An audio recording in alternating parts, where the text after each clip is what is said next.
All right, everybody can see my screen well? Can you? Yes. Okay, very good. Very good. Okay, this week we're going to talk about a new text that is called The Art of Warfare or The Art of War by Sun Tzu. Yeah, we have two romanizations of the name of our author here. This one is the Pinyin romanization, and the second one is the older Weijiao romanization. You know, for older books about China, you will see this romanization. They mean the same thing. Both romanizations refer to the same author, Sun Tzu. So now let's talk about the author, the time, and the book. Okay. Well, if you think about the person named Sun Tzu, there are multiple persons named Sun Tzu, because Sun is just a family name and it simply means master. So Sun Tzu in Chinese simply means master Sun. And in the Warring States period, there are two master Sun. There are two master Sun who are both very good at military tactics, or who are both military theorists. Both of them are. So we're going to talk about both of them. One is called Sun Wu, the other is called Sun Bing. Okay, and both of them left us a text about warfare. So both of them can be called Bingfa, the book about military. Bingfa simply means the book about military. You know, the modern English translation is the Art of War. The Art of War. Okay, so let's talk about the two master Sun, the two Sun Tzu. There have been some recent historical archaeological discoveries that enriched our understanding of early Chinese military theories. Warring States period, of course, is marked by constant warfare. You know, all these major kingdoms are fighting against each other for territories, control, and power, and eventually the conquest of China entirely. So there has been constant warfare, of course. Sun Wu, let's talk about Sun Wu first. Sun Wu, one of the master Sun, one of the Sun Tzu, he is known as a famous military general. He was hired by the state of Chu here in the south, Sun Wu. According to other accounts, when the state of Chu, when the king wanted to hire Sun Wu, Mr. Sun Wu, he once invited Sun Wu to a party, and the king had many concubines from his harem, and he invited, of course, he called hundreds of his concubines, young women, to the party to have fun. So they're having fun, and then the king all of a sudden thought of an idea. He called on Sun Wu, saying, "Hey, I heard that obviously you're a great commander, military commander. Can you train my concubines to be a great army?" I believe the king believed that a good general could train anyone into a good army, into good soldiers. So he asked Sun Wu to do that on his own concubines. So Sun Wu first was reluctant, but he eventually agreed, but with one condition. He says, "Yeah, I can train anyone into good soldiers, but I need absolute power. I need absolute authority from you. You have to, King, Your Majesty, you have to delegate all the power to me. Otherwise, I cannot do that." So that's a Sun Wu's request. So the king said, "Okay, yeah. So for the party, I mean for today, yeah, you're the military commander, and you can do anything as a commander sees fit." Okay. So Sun Wu called hundreds of the king's concubines, or young ladies, and he first told them what to do, to first line up. And then Sun Wu says, when I say turn left, you're gonna turn left. I say turn right, you turn right. When I say charge, you're gonna charge. And then at first the girls are having fun, right? They're holding up a shield and holding up a spear. They just thought this is very interesting, like, I don't know, sort of like a Halloween party, something like, you know, with all these costumes. So everybody is laughing, everybody is joking, everybody is having fun. So Sun Wu made that very clear what he want the ladies to do, but none of them responded. They're just, you know, keep laughing, keep talking, keep having fun. Sun Wu did this, you know, Sun Wu made it clear his instructions 3 times. You know, first time he failed. You know, when he told everybody what to do, nobody responded. And Sun Wu says, all right, this is my fault. I am the commander. If the army is not follow my lead, that's totally my fault. That's because my order was not clear. My authority was not clearly defined. So let me make that clear again. So he did that 3 times. He made it very clear. He says, now we are forming a real army and you have to follow me. And he made that very clear that there will be military punishment if nobody follows the commander. After 3 times of confirming his order, the ladies are still laughing and joking. So at that moment, Sun Wu made the order. He says, now we gonna execute military order. He put out the 2 favorite concubines of the king and executed them in front of the king. And since the king already gave General Sun Wu the total authority to control his army, the king cannot do anything about it on that day. Although the king was very sad, absolutely not happy, okay, because the 2 of his favorite concubines were executed right at the party. So after the execution, Sun Wu says, I hate to do this, but I have to do this in order to strengthen the discipline of this army. Now, follow my lead. You know, after the execution, the rest of the hundreds of concubines, every one of them followed exactly what Sun Wu told them to do. When they're told to turn left, they turn left. When they're told to turn right, they turn right. When they're told to charge, they're holding their spear, charging. Okay, no one is backing off. So that story shows that Sun Wu. We don't know whether the story is real or not. This sounds really bloody. It's a terrible story, but it does show the kind of culture, the military culture that Warring States, China, has seen. Right, the message. I mean, whoever told this story, try to give audience or readers this message that in order to build an effective army, in order to manage an army that can fight, you're gonna need a very draconian, very strict discipline, and you have to follow them. And this is the basics for military victory. Any army that cannot follow this kind of a culture or this kind of discipline, this kind of system, will fail in the battlefield. The message is simply that simple. It's just that simple. The sources reported that, you know, when the Warring State that hired Sun Wu to retrain and rebuild an army based on his ideas, it turned out to be very effective. I mean, all these ideas turned out to be very effective. So that's a story of Sun Wu. So today's Art of Warfare probably was written by this general called Sun Wu. But there is another master Sun, another Sun Tzu.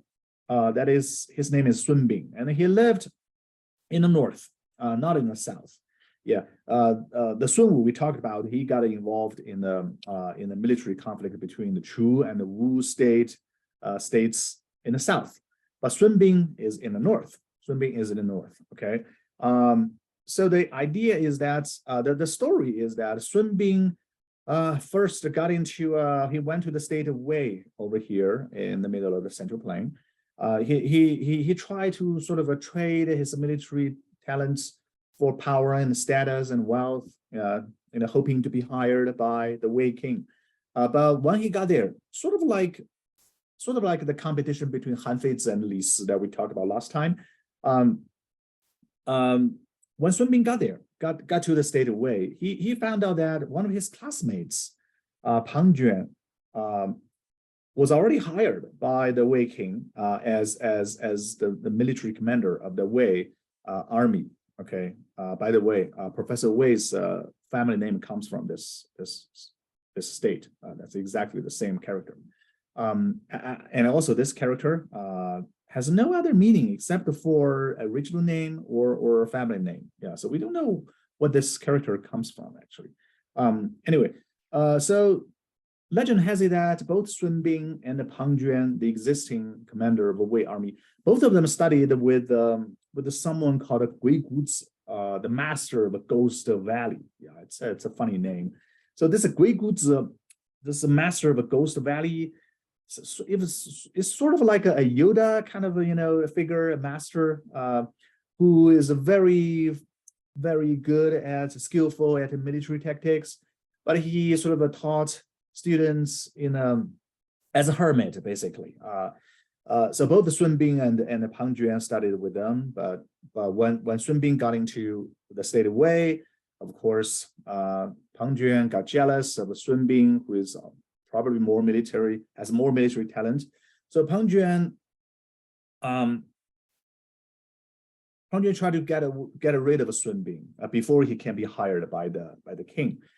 So Sun Bin's knee caps were cut off, were removed as a punishment. So he was paralyzed. So he couldn't. He lost his kneecaps. So he had to stay in a wheelchair for the rest of his life. He suffered this terrible penalty in the prison. Pang Juan put him into the prison. And Pang Juan also, after the terrible punishment, Pang Juan still tried to kill Sun Bin. At that moment, different kinds of accounts report that Sun Bin pretend that he lost his mind. Okay, he does all kinds of crazy things in the prison to make other people believe that he totally lost his mind. So he's not a threat to his classmate anymore. So at that moment, Pang Juan bought it, and he just forgot about Sun Bin, and for in one way or another, Sun Bin eventually got out of the state of Wei and escaped to the state of Qi, and he had to stay in a wheelchair. And when he got to the state of Qi, his talent was recognized by the Qi court, and he was hired by the Qi king to be a commander of the Qi army. But the problem is he's a disabled man. He suffered this penalty and became paralyzed. So he had to stay in a wheelchair for the rest of his life. Actually, the Chinese character Bin, simply as Bin in his name, simply means new cap. So this is probably not the name given by his parents. This is probably the name that Sun Bin was known to his contemporaries because he lost his kneecaps and he's a disabled man. Anyway, so in the state of Qi, Sun Bin employed his huge military talent and trained the Qi army and used all kinds of techniques to strengthen the military capacity of Qi. And then when the war broke out between Qi and Wei, Sun Bin believed that this is a time to get revenge, and he knew that the commander of the army of Wei is Pang Juan, his enemy, the person that's very cruelly disabled him physically. So what happened during the war is that the state of Wei sent a big army to attack the state of Zhao in the north. Okay, and the capital. See, the Zhao state's capital is in Handan. So the Wei state sent a big army to encircle the capital city of Handan, the capital city of Zhao. So the state of Zhao sent a message to the state of Qi asking for help. So the message is that the request is that Qi, please send army to the Handan city, because Handan city was encircled. There's a big Wei army there. So the Zhao king was hoping that the Qi would send an army to relieve the city besiege against Handan. So the Qi king talked to the strategist Sun Bing, and Sun Bing replied. Sun Bing suggested that instead of send the Qi army to Handan, they should attack Wei. They should attack Wei. They should attack the Wei capital. Okay, they should attack the Wei capital, Daliang, here. So, and the strategy is that the best way to help the state of Zhao is not to send the army to Zhao directly. Okay, so be careful about this. A good strategies like Sun Bing, they would not almost never meet their enemies head on in the place where the Wei army would think she would send their army. No, you always get your enemy by surprise. So instead of sending army to Handan, you should attack the Wei capital. And the idea is that when the king of Wei certainly is in their capital. So when the Wei's capital is under siege, then of course the Wei king would send a call to its big army in Handan to come back and they rescue their capital. They're gonna definitely do that. So in other words, a good strategy is to always make a plan to predict where and how and what your enemy is gonna do, is gonna move to. Okay, so you're gonna know your enemy very, very well to predict what they're gonna do.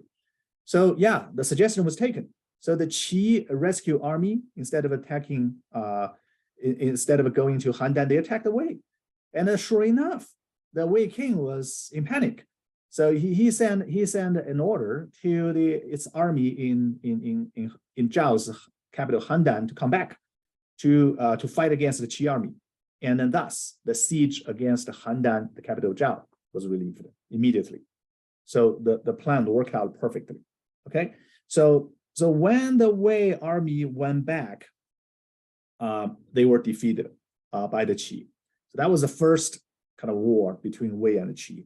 And then a few years later, another war broke out, the Qi and the Wei. Okay, and then of course the commander of the Wei army is still Pang Juan, and the commander of a Qi army is Sun Bing. Although he's in wheelchair. So this is a very unprecedented. Normally, you don't have a disabled man to lead a major army.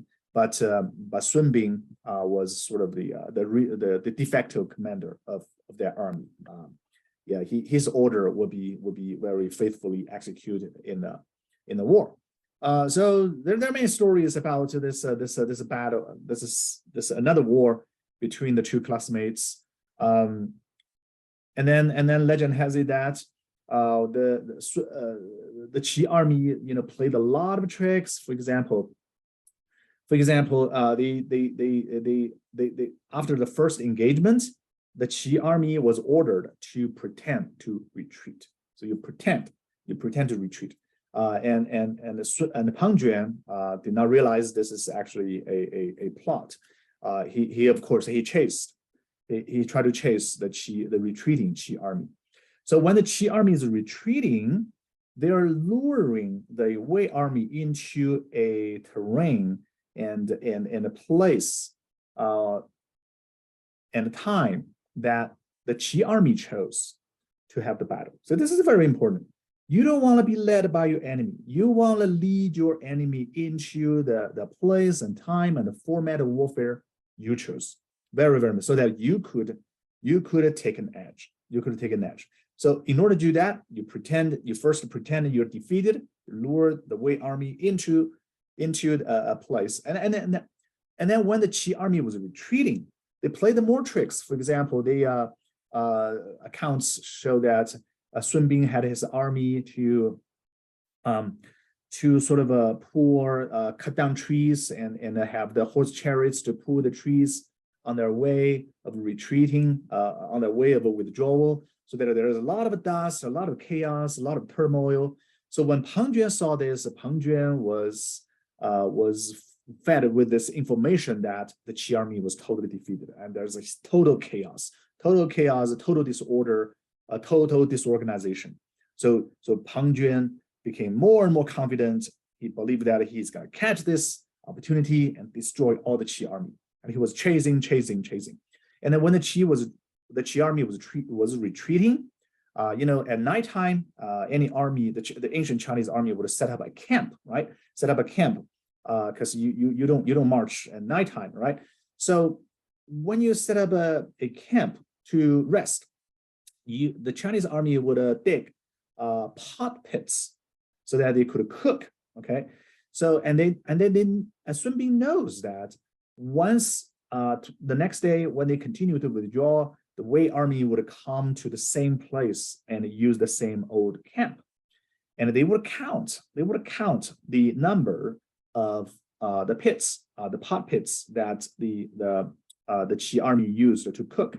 Sun Bin knows this, so Sun Bin asked his soldiers for every night, they would dig smaller number, less and less pot pits for cooking. And the purpose of doing that is for the Wei general Pang Juan, when he counts the number of a pit of the pot pits, he would have found out that the pits became less and less. Pang Juan would definitely do this. Pang Juan is a very careful general. He would collect any information in the battle in order to win, right? So when Sun Bin knows that when Pang Juan sees less and less pot pits, for Pang Juan, that could only mean one thing. That is the Qi army. There are a lot of deserters. There are a lot of deserters day by day. So on their way retreating back to Qi, a lot of Qi soldiers just deserted the army and just ran away. They don't want to be in the army anymore because they don't want to be killed. They just a lot of deserting.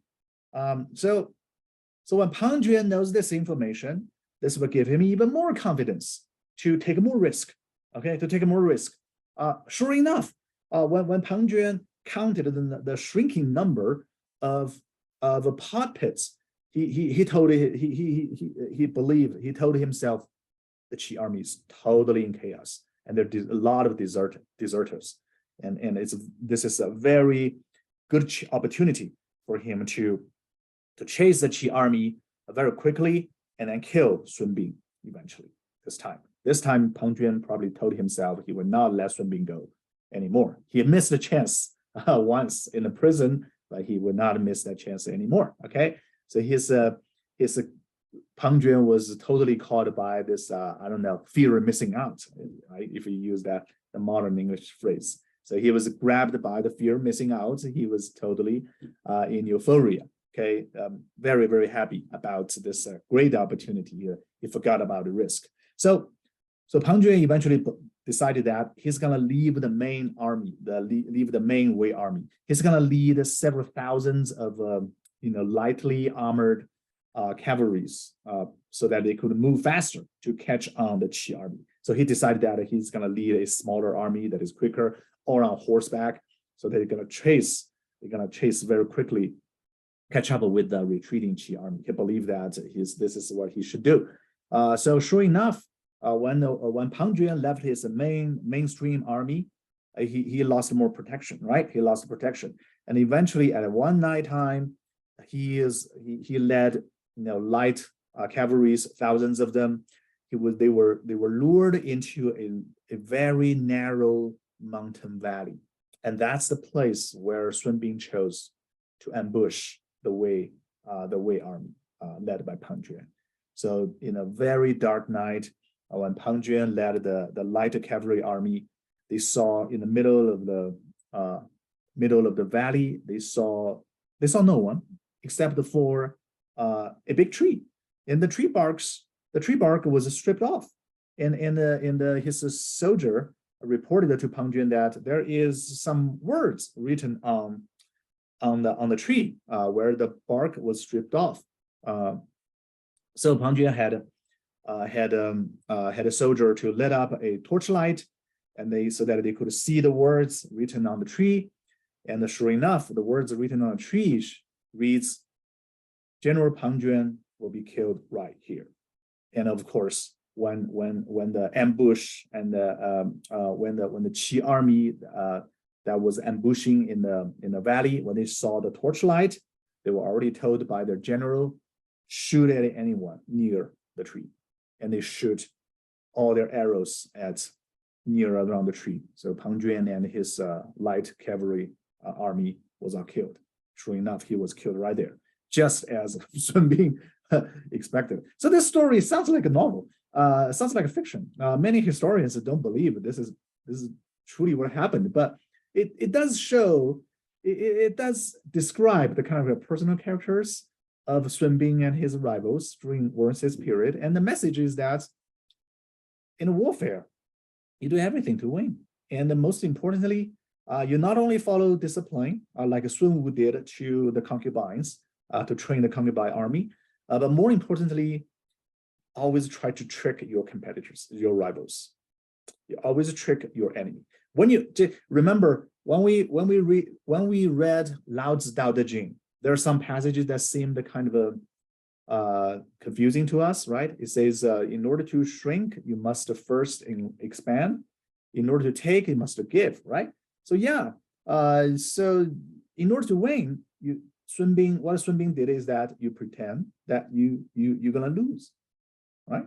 Of course, Sun Bin want to win, but he first play being defeated at first, so that his rival would lose the sense of risk and become overconfident and be lured into a terrain to be killed, right? So yeah, in order to win, you must first to lose, and to sort of conquer your enemy, you must first pretend you're weak. The point is always trick your rival with the false information, all kinds of false information, to the degree that they would never know where you're going to attack, when you're going to attack, how you're going to attack. You're going to feed your rivals with all this false information, so he's misprepared or he's prepared in the wrong way. And then you can catch him by surprise, okay? You defeat your enemy by surprise. So it's all about surprise, okay? It's like a game theory. You must never let your rival predict what you're going to do correctly, okay? So that's the key for military tactics, and Sun Bin obviously is a master. For this kind of tactics, and to a certain degree, there's an emphasis on this opposite way of thinking. Always think of the outer box. Always try to trick your rivals. Always do the opposite. Sometimes you have to do the opposite of what people expect you to do. This is how Sun Bin interpreted Lao Tzu. Okay, when Lao Tzu says, before you take, you must first give. When you want to shrink, you must expand. That inspirations to all these military strategists is that you always, a lot of times you would have to do the opposite of what common sense would tell you to do. Okay, so in order to win. Yeah, all right. So, and again, as we talked about before, the Warring States period also witnessed this big transformation of military, the format, the methods of warfare. Right, Warring States in the spring and autumn period, horse chariots were the major weapon that you use, but in the Warring States period, footed soldiers, the infantry army is like this. Okay, this is terracotta soldiers made by the state of Qing. These terracotta soldiers, more than 10,000 of them, they're real person size, real people size. They were discovered in 1972 near the tomb of the first emperor of China. So they were built 2,200 years ago. So these terracotta soldiers, they show us it showed us the footed soldiers were the mainstay. They were the bulk, the most important part of Warring States Chinese army. Okay, and when they have a battle, you're gonna have lines and lines of footed soldiers holding shield and a spear, and they're trained and ordered to charge at their enemy. Okay, so horse chariots are still used, but not anymore. No longer the major weapon that the war participants used. And the reason is because in Warring States period, the major warriors were all aristocrats. They're all nobility. People like Confucius, and his disciples. So only aristocrats received the training on horse chariot operation, archery, martial arts, and everything, right? But the problem is, the thing is, when it comes to the Warring States period, feudalism is fading away. So you don't see a lot of aristocrats playing a major role in battlefield. Instead, you have commoners, common farmers, like these soldiers. They're drafted. They're ordinary farmer soldiers drafted into the state army. So the membership of army changed. Okay, and so did the weapon. Okay, for all these farmer soldiers, the Qing wouldn't have that much time to train them to operate horse chariot. It's actually, to operate a horse chariot is pretty difficult. You're gonna have to go through a long period of training in order to know how to operate horse chariots. It's very difficult. It's just like it's a much more difficult than learn how to drive. Because today we have all the cars are automotive transmission. It's super easy to drive, right? Yeah. But horse chariots, you're gonna use all these different fingers to control the ropes, okay, connected to the horse. Yeah, the 10 fingers have to be used, all differently in order to, operate the ropes. You're gonna have like 4 ropes or something to control the 4 or 6 horses that are pulling your horse chariot. And you have to know the sort of a character and the response of each of the 6 horses using all the 6 or 10 different ropes that you control with your 10 fingers to control all the 6 horses. That's super hard, even for modern people. That takes years of training. Okay, so the new Warring States kingdoms, they don't have time to train all these farmer soldiers.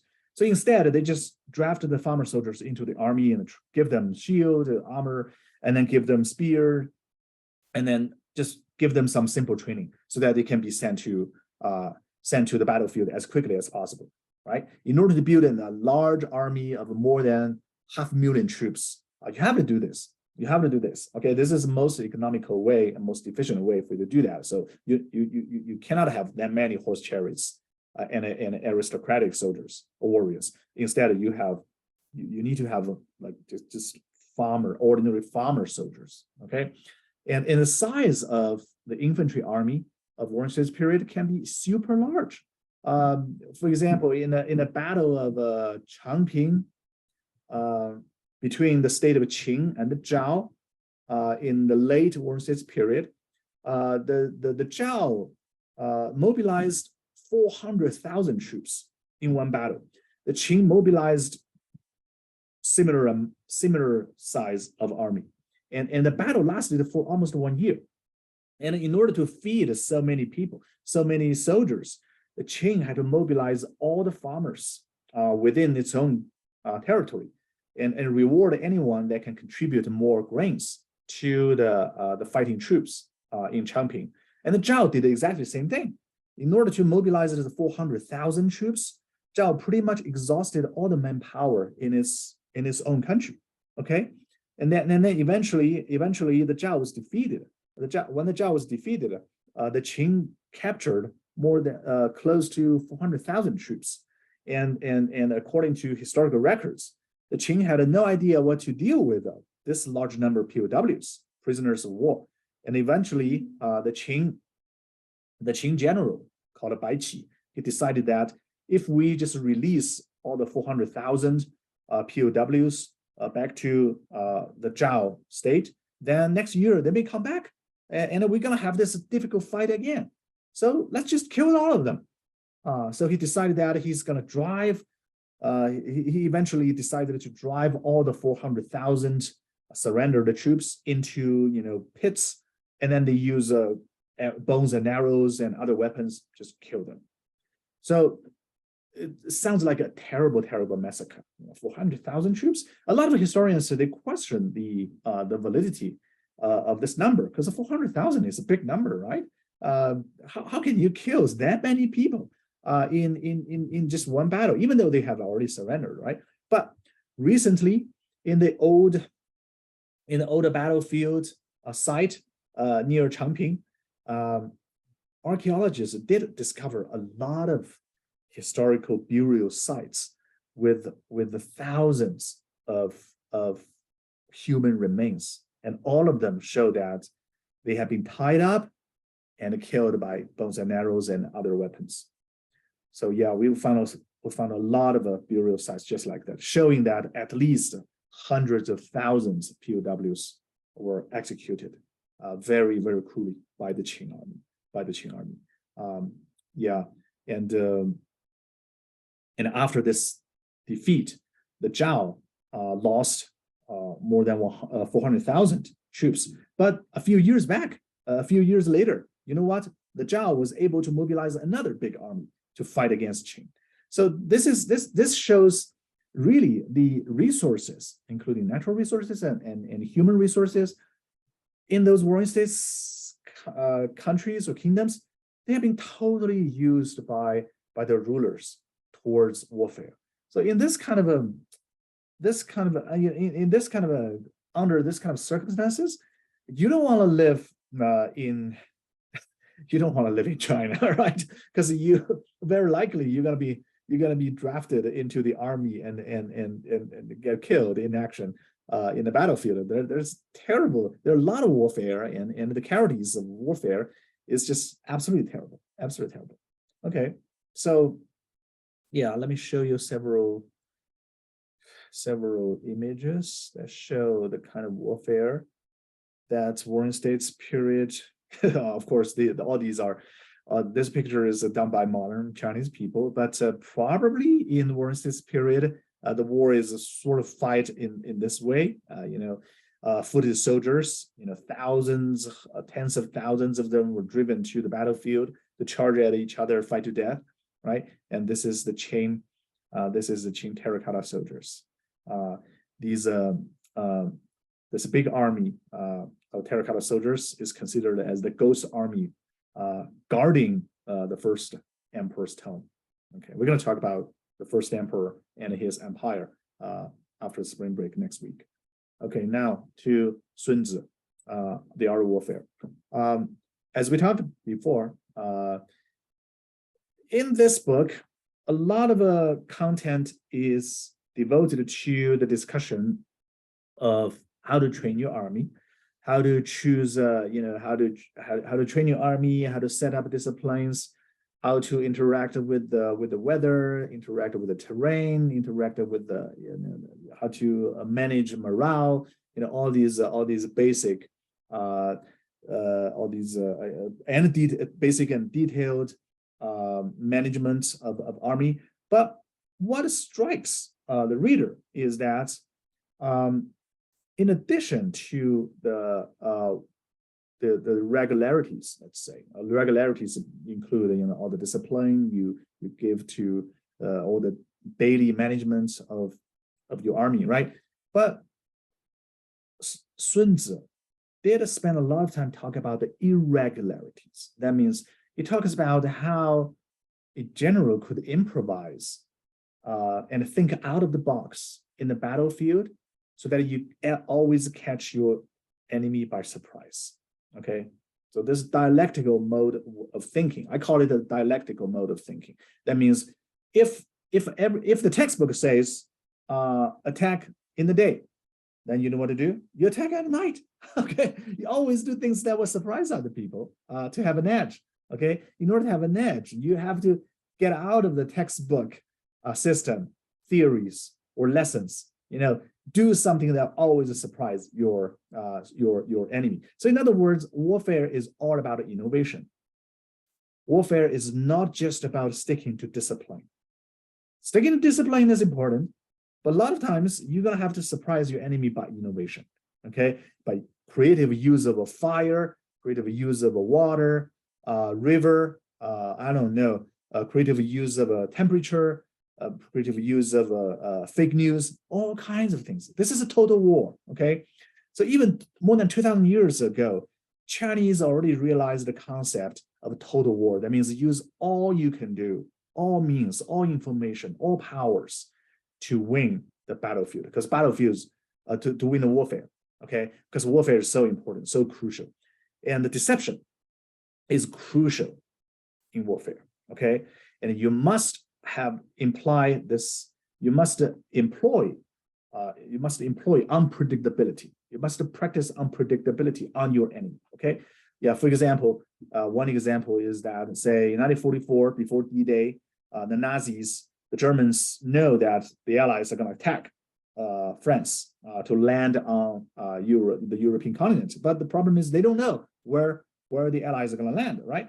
So the Allies, Eisenhower and his advisors, they thought of all kinds of strategies to trick the Germans, okay? If you want to land in Normandy, you definitely don't want your enemy to know that you're going to land in Normandy, okay? You're gonna use all this fake news, set up all these fake maneuvers, fake actions to trick the Germans into thinking that you're gonna land on, say, other cities like a Calais or I don't know, whatever other cities, but definitely not Normandy, okay? So otherwise, if Germans know that you're gonna land on Normandy, they're gonna put most of their best army in Normandy and give you a strike there, right? So deception and unpredictability is absolutely important, right? In a recent war in Ukraine, I mean, the Ukrainians were doing this very, very skillfully, in my opinion, right? Remember a couple of months back, last year, the Ukrainian army took back Kharkiv, right? I don't remember the name of the city, but anyway, before the Ukrainians attacked, they somehow made the Russians know that they're gonna attack, I don't know, in Donbas, but they were attacking in the south. They're attacking in the south. Yeah. So the Russians were not prepared. So their limited army there, and they moved their army from the real target of attack to Donbas, to the north, so that when Ukrainians launched an attack, there weren't enough Russian troops in the real military target. So the Russians took that territory back, right? Yeah. So according to Sun Tzu, for a good military commander, you're going to use what's regular, and you're going to combine what's regular and what is irregular skillfully. So this, in other words, warfare is an art and a science at the same time. It's a science in the sense that it's predictable, it's regular. There are regular things you have to do, right? But it's an art. It's also an art in the sense that you want to do lots of things that is irregular and unpredictable, and you have to improvise sometimes innovatively. Sun Tzu Bingfa, the Chinese title of the book simply means the military text or the military book by Master Sun. So the Chinese title doesn't include the English meaning of the art of warfare, but somehow, when English translators translate this book into English, they follow they use the title the art of warfare instead of the science of warfare. Okay, but to me, my understanding of Master Sun is that he believes warfare should be a science and an art at the same time. So this English translation of the title, the art of warfare, is not exactly accurate. Okay. Intelligence war. This is the first book in human history that talks about the importance of espionage, of intelligence. So information is the management of information is crucial. Okay, the army that has better control or better system of the intelligence would win the war. Okay, even if it's smaller, and it seems weaker at the beginning. But if you really can control the information, such as the size of your enemy, what your enemy is going to do, where they're going to attack, when they're going to attack, how they're going to attack, all this crucial information will help you win the war. So really, warfare is not about how much muscle you have. It's not about that. It's not about how many troops you have or how good your weapons are. I mean, all these things are important, but the most important thing is to know your enemy and to know yourself. And Sun Tzu argues that the army or the general or the commander who knows his enemy and knows himself will never be defeated. Yeah. Actually, a lot of times, if you have a perfect intelligence, information control of the situation, of the battlefield, your enemy and your own self, a lot of times, if you know that you're going to be defeated, you will not even initiate this warfare, right? So warfare can be avoided. So Sun Tzu at the beginning of the book says, warfare should be the last resort, okay? Because it involves a lot of casualties. Some people will die, right? So from a humanitarian perspective, you want to try to do everything you could to avoid warfare. So here's the paradox or the irony of Sun Tzu. That is, the best military strategist is almost like a pacifist. He doesn't like warfare. Okay? He doesn't enjoy warfare at all. He believes warfare is filthy, bloody, violent, terrible, and costly. Very, very costly. So in more than one places, Sun Tzu, Master Sun, criticizes warfare because it's very costly. It takes, not only consumes human lives, but also a lot of money, a lot of warfare. I mean, this is super true for modern warfare. Warfare really should be the last thing that you want, right? If you can solve the problem politically, diplomatically, you should do that. And that's the best situation. Sun Tzu said that.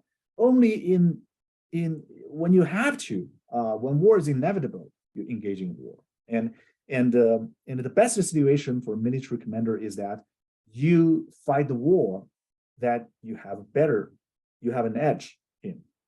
You have a greater chance to win.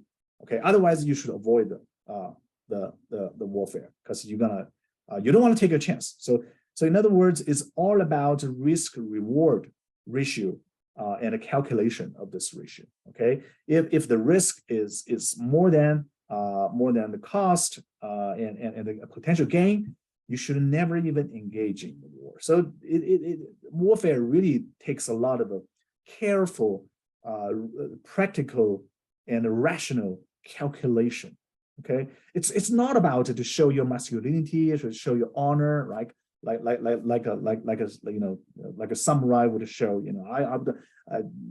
If someone considers it as an honor to die in the battlefield, that's fine for Sun Tzu. But what's more important is the very careful, rational calculation of your odds, okay, and your risk, okay, involved in the war and the intelligence war. So the art of warfare truly is groundbreaking and path-breaking in terms of military theories. It teaches generals how to look at the war in a new way. Okay, it's not a match of your honor or your bravery or your muscle power or what kind of man you are. It's not about that. It's about very careful, rational calculus of risk-reward ratio. Okay, so intelligence must be used in the war. You must collect information as much as possible so that you could almost figure out a model or an algorithm to understand whether you're going to win the war. Yeah. Okay. So intelligence warfare, very, very important.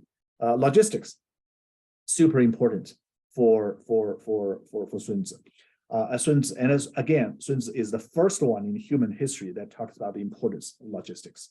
And for this reason, the art of warfare, as the first systematic discussion in human history in warfare, has been read in all military academies. both in China and United States, right? It's being read in West Point, Air Force Academy, right? Navy Academy, everywhere. Okay, you have to study this. Logistics. Sun Tzu actually believes that logistics is what determines a lot of times is what determines the result of warfare. So you have to prepare very, very carefully. So you cannot just launch a war out of like anger, out of a rush of blood, out of some kind of a strong sentiment. No, all these things will lead you to failure. Okay, so logistics means that you have to prepare almost every aspect of warfare that could happen. Imagine all kinds of possible scenarios that could happen. You have to do that before you go to any battlefield. If you didn't do that, you should not go to war. It's just that simple. It's just that simple. Okay. Actually, if you think about that, all these suggestions or advice given by Sun Tzu in the Art of Warfare can be used in many domains beyond the battlefield. Sports, business, right? Any human's scenario that involves competition, you can use these very important advice. Okay, yeah, this includes all these scenarios involving competition between rivals. You can use these techniques. Yeah, super careful preparation is always the key to anything. And also say investment. Let's say if you want to trade stocks, or you want to go to you're gonna attend some kind of a boxing match or UFC. I don't know. I mean, any sports, trading, sports or business, or in business, you want to get more share of market and defeat your competitors and rivals. You use all these suggestions. Careful preparation, a very rational calculation of the risk-reward ratio, and then confuse your competitors, yeah, right? Use deception, unpredictability to trick your competitors into thinking you're doing something else, but then all of a sudden you catch your rivals by surprise. I mean, in business world, in sports, in football, you can use all these, right? You can use all these. So yeah, so this is not just a military text. This is a text that teach you how to win in any scenarios involving competition between humans. Okay, yeah. Okay, next, morale and psychology. Again, The Art of Warfare is the first book that talks about the importance of morale and psychology. For example, I mean, we can talk about the details later, but here's what Sun Tzu would say. He says, yeah, you want to control, you want to manage your soldiers' morale. So this is why it's super important for you to let your soldiers know that they're fighting for a just war. If your soldiers know that they're fighting an unjust war, for I don't know, for just to kill or to loot, or for some other kinds of evil causes, they probably would not sacrifice their lives for that. Okay, so in order to for your soldiers to exert themselves fully, you must inculcate in their mind this idea that we are engaging in a just warfare. There's a meaning, there's a purpose, a lofty, a good purpose in this warfare that we're fighting, so that they could fight better. For example, for Ukrainian troops, they know what they're fighting for. They're fighting for freedom. They're fighting for independence. They're protecting their home, their family from the Russian invaders. So if soldiers have this kind of morale, this kind of understanding of war, they would fight it better than the invading Russian troops, right? And they did fight it better, right? So really, morale and psychology is important, is very, very important. Yeah. Sometimes Sun Tzu would suggest that occasionally it's necessary for you to let your soldiers know that there's no way out. There's no way out. We're totally surrounded. Okay. And then if you don't fight to death, you're gonna be killed. It's just that simple. So only in that situation, you would inspire your soldiers to really fight to death.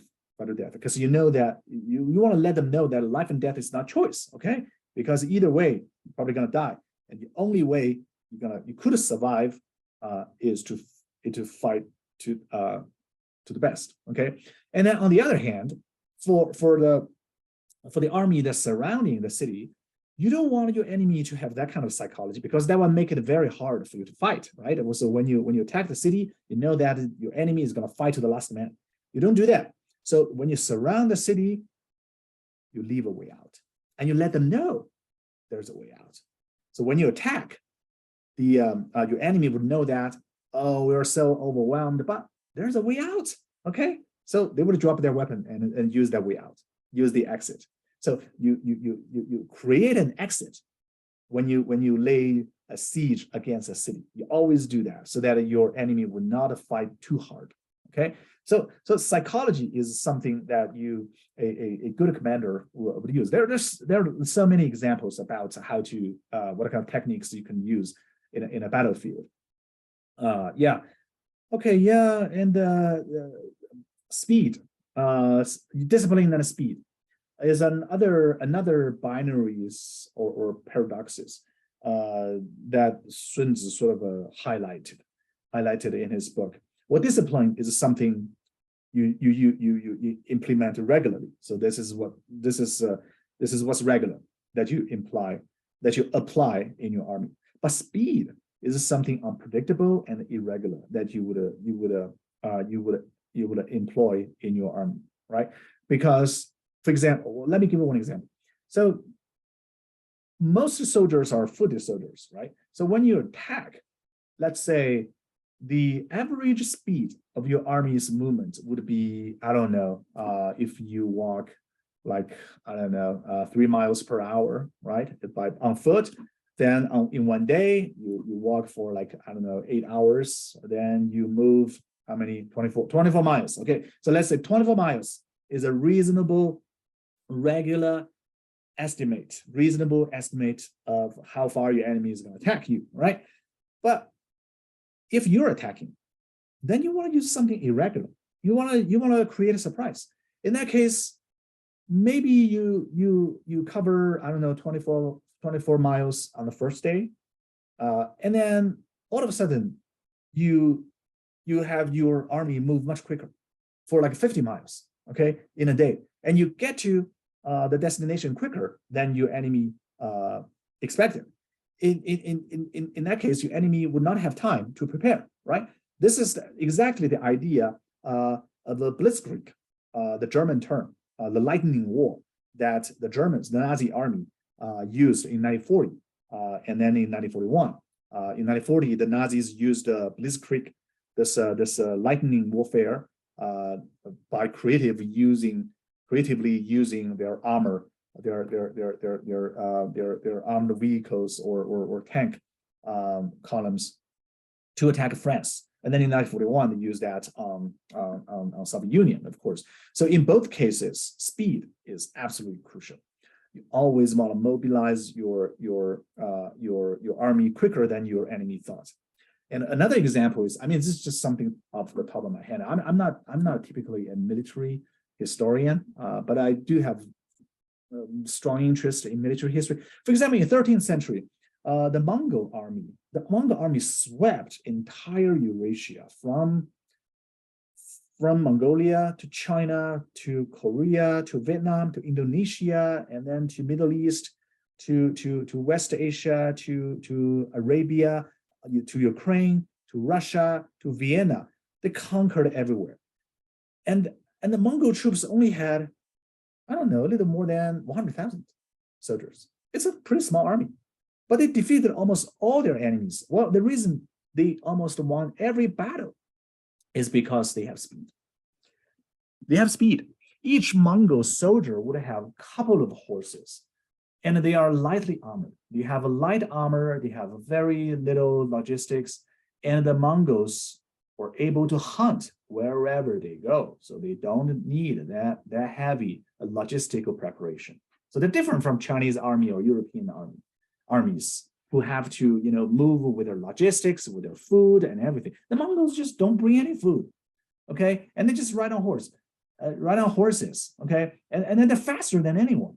They're faster than anyone, right? For example, in a battle in East Europe, when the Mongols were fighting against the Franco-Hungarian knights, the Franco-Teutonic Hungarian knights, the allied European force, they all in very heavy armor, and even their horses are in very heavy armor. Well, this gives them better protection, right? But they move slower.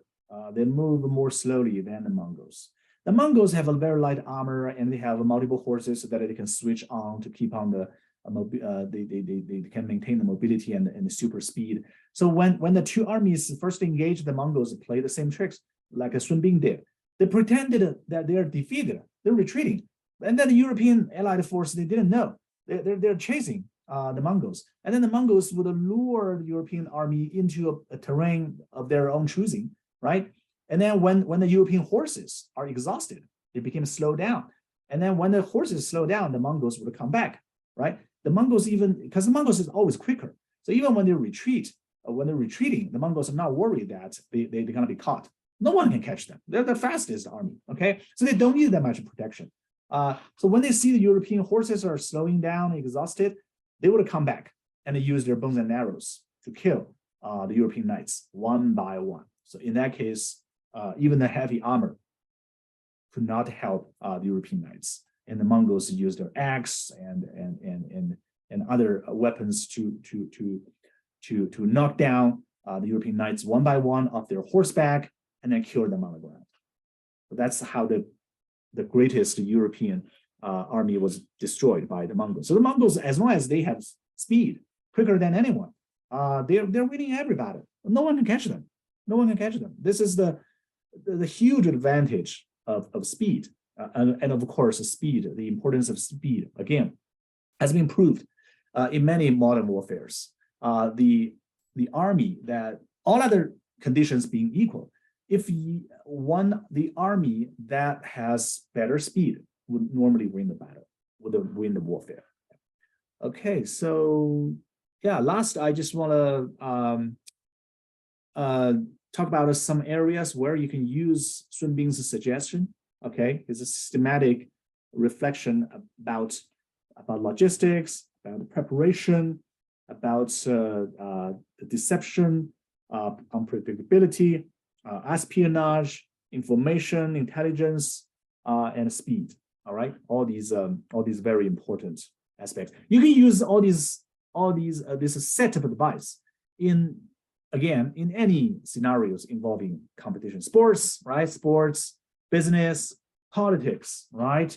Politics, diplomacy, right? All these areas, although we're not using violence, but the same tactics suggested by Sun Tzu can be used, and even romantic relationships, right? So to a certain degree, you can use these techniques. All right, so yeah, so this is a Sun Tzu, the Art of Warfare, Sun Tzu Bingfa, the Art of Warfare in classical Chinese, and over the past 2,000 years, there are many commentators, Chinese, English, French, many other languages.